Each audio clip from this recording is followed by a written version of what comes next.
Hello, my brethren and sistren. Look at this stream. It's so beautiful. Also, there's tadpoles. There's tadpoles somewhere in there. I love living in this neighborhood because streams, they're so numinous. I think that's the word. No wonder people used to worship these. Yeah. I think it's a good, has nothing to do with the topic of this little chat, but I think it's a good thing how people are coming back to nature and like getting all new agey. I mean, it may not be biblical Christianity, but honestly, they have some things that common modern Christianity doesn't, such as a more immanent, immanent sense of God in the world, because he is like everywhere, and at least like they recognize that. And I think somebody who converts to Christianity from that kind of vague universal sense of God in nature will have maybe even a more scripturally accurate portrait of God than just if you grow up in church and kind of never really question things or go for anything deeper. Actually, that does tie in, because one of the things that always puzzled me, and I know that puzzles so many of us, is how do I tell if it's the Holy Spirit telling me to do something or if it's just me? What's the difference between me and the Holy Spirit? Where does God end and I begin? And essentially, yes, where do I end and the Holy Spirit begins? I think this has a lot of ramifications, especially if you consider your life as something that's supposed to be constantly being surrendered and given over to the Holy Spirit. Misconceptions about this. I used to have no personal idea of what God was like, so God was always just an abstract idea for me from the Bible that I knew, from sermons and the stories of others and others' experiences with him. So I was always trying to kind of abstract, like, deduce, who is God, what's he wanting me to do right now, and I never knew, and it was so confusing.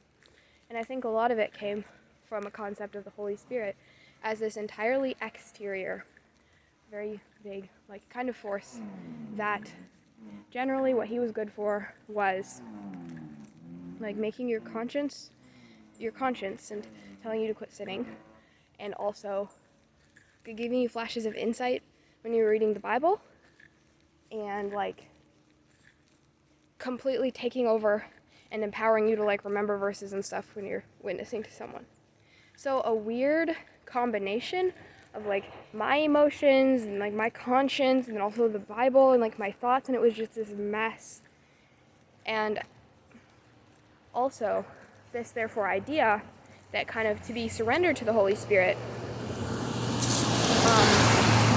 was something totally impersonal. That like I would almost, if I was really in tune with the Holy Spirit, I would almost cease to be myself, because where's the room for like my personality or my wants or my little human imperfections and like mistakes, and where's me if I'm just supposed to be this kind of flesh puppet for God? But that's kind of a pagan idea, like a misunderstanding of, because Christianity's God, the whole point is that Jesus was 100% human and 100% God, and that's our difference. Our gods are not, our God is not like the gods that are either way too human or just completely inhuman. So the Holy Spirit, at least in my experience with God, what he does in the end when you do give yourself over to him is he makes you whole and makes you fully yourself and more fully human and more fully an individual than you were before.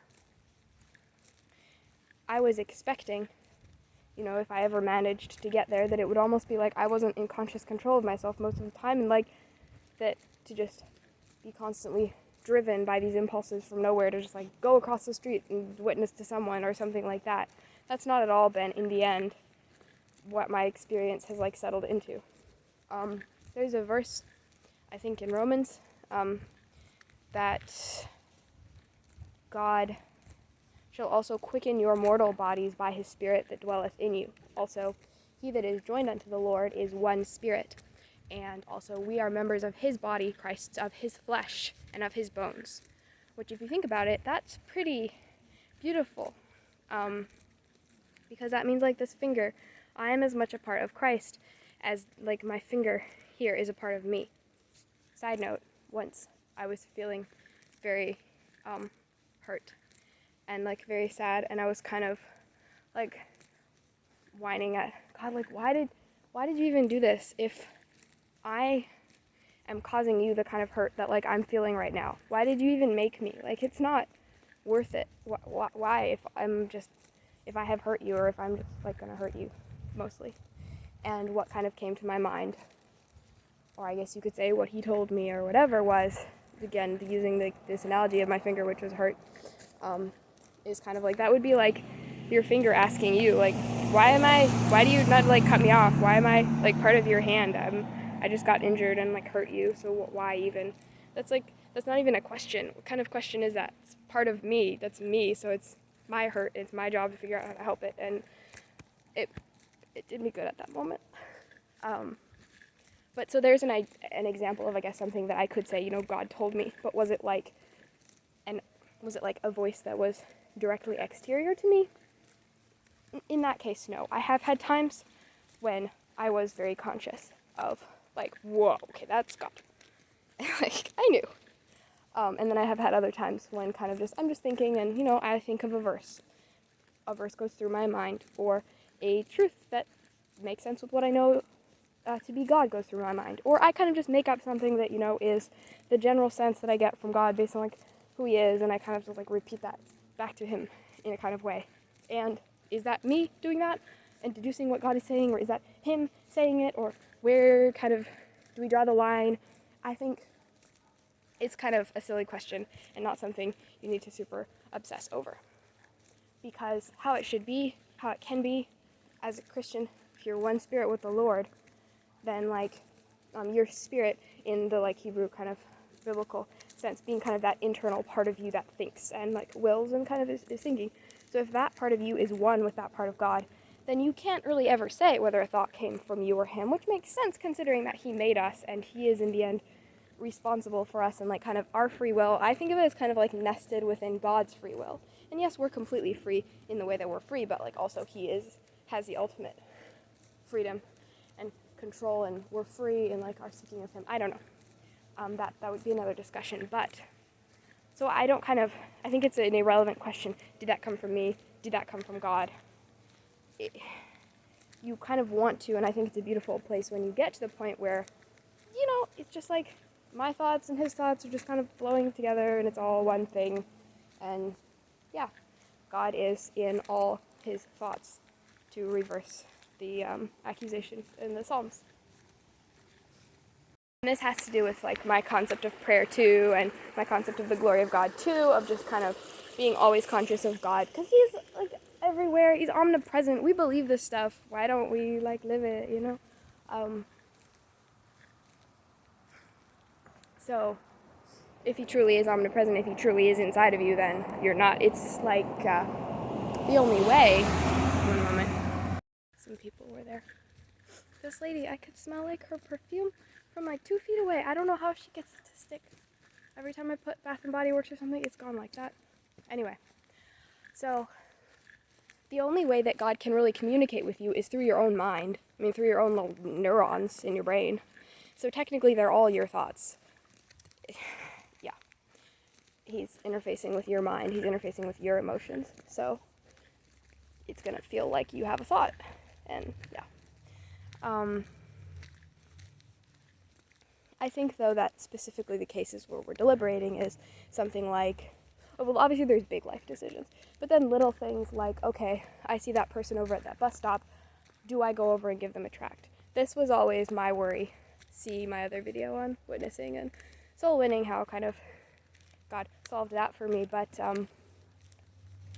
that was always my worry. Like, is this little whim, this little instinct, this little, like, maybe I should do this, is that the Holy Spirit telling me and I gotta obey, or is it just me and I can ignore it? Is it just a distraction and I can ignore it and go on? And nowadays, I guess, the way that I deal with those kind of little whims that aren't clearly one thing or another, like, it would be an okay thing to do. I mean, it's not like, well, I'm gonna go punch that person in the face. You shouldn't do that.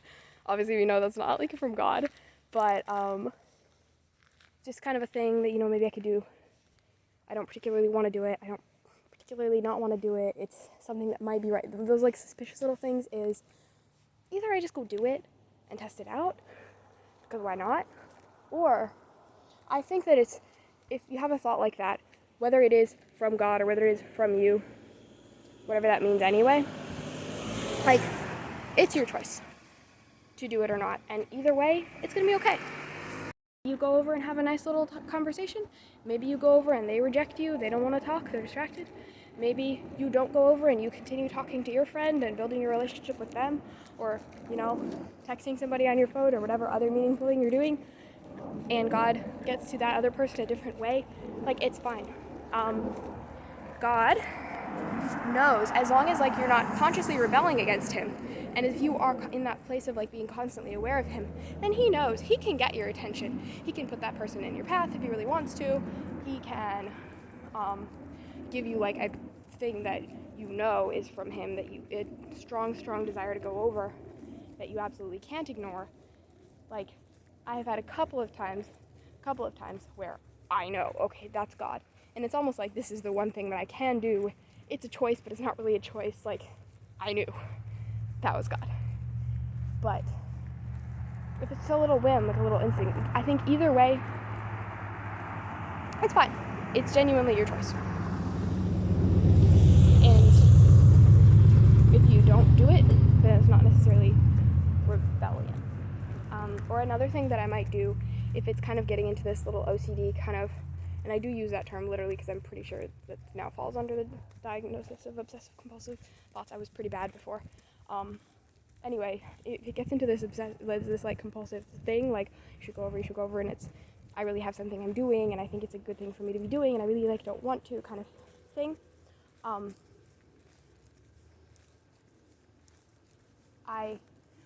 Sometimes I will tell God something like, okay, could you give me more clarity? I'm gonna like surrender this to you. If you want me to do it, would you give me like more clarity, something else to show me that I should, have them tell them to, like come over here, or another way. Or if not, I trust you with this person. I like surrender them to you. If you want to use me for them, if you want to use somebody else, it's okay. And that kind of thing, and just like give it up to him and leave it to his move, and then go on with whatever I was doing. And I know, and he knows, and we both know, there's knowledge somewhere between us, wherever you draw the line, that I'm not rebelling. Like, I'm perfectly willing to go over there. I've done it 1,000 times before. So if he really wants me to, he can. So that's how kind of I don't worry about that as much anymore. Is it from me? Is it from God? Really, the wrong question most of the time, I think, because where do you draw the line? And that's quite a beautiful thing, because it's just all like one little conversation. I mean, it's kind of like asking what's the difference between God the Father and God the Son and God the Holy Spirit.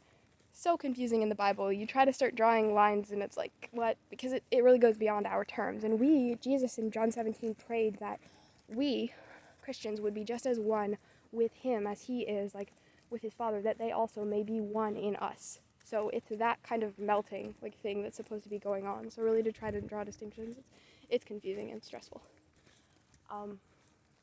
For bigger decisions, I think there's kind of a different thought process that goes on. Like, you're gonna be factoring in other principles anyway. You're gonna be figuring out. I think it's a different kind of thought process for, selling your house and moving across the country or something. But yeah, go forth and pray, live in the glory of God.